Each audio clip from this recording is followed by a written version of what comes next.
The choice to have Hamlet gaze after his companions and the soldiers gives context for his initial tone.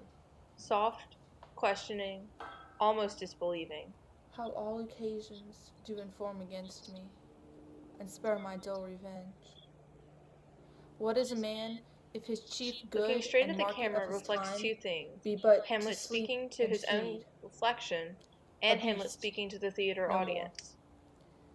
Sure he that made us with such large discourse, The looking tone throughout this before first and section after, is doubtful, gave us not questioning. that capability and godlike reason He's to leading fuss into in his us argument, unused. slowly getting more and more passionate.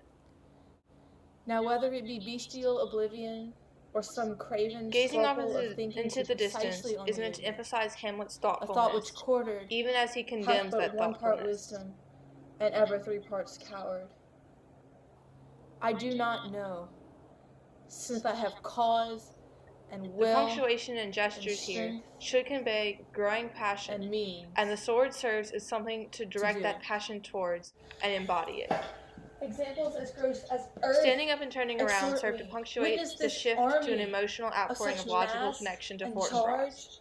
Hamlet's aggravation should become more evident through gestures whose and spirit movement. divine ambition puffed makes mouths at the invisible invent, exposing what is mortal and unsure to all that fortune, death, and I use my hands to add impact even throughout this for an section. eggshell. Rightly to be great is not to stir without great argument, but greatly to find quarrel in straw when honor's at stake.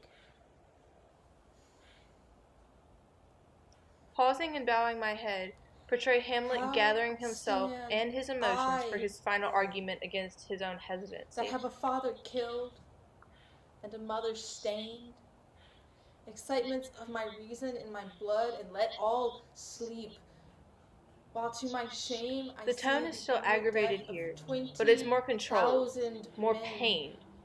That for a fantasy and trick of fame go to their graves like beds, fight for a plot whereon the numbers cannot try the cause, which is not tomb and continent enough to hide the slain. Oh, from this time forth, the almost laugh at the end shows both Hamlet's disgust with himself and his realization that this is the argument he's been coming to all along.